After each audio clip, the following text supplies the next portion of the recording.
Hello friends. आज हम लेके आए एक नई वीडियो।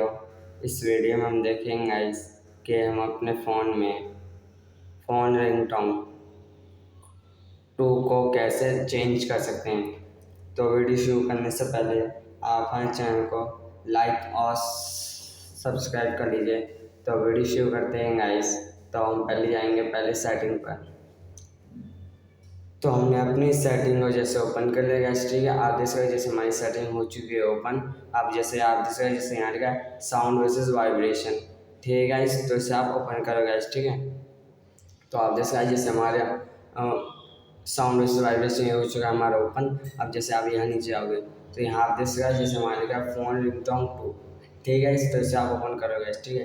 तो आप देख सकते हैं जैसे हमारे जैसे रिंगटोन ये हमारी अब बहुत सारी आप इनमें से कोई सी कर सकते हो अपनी सेट।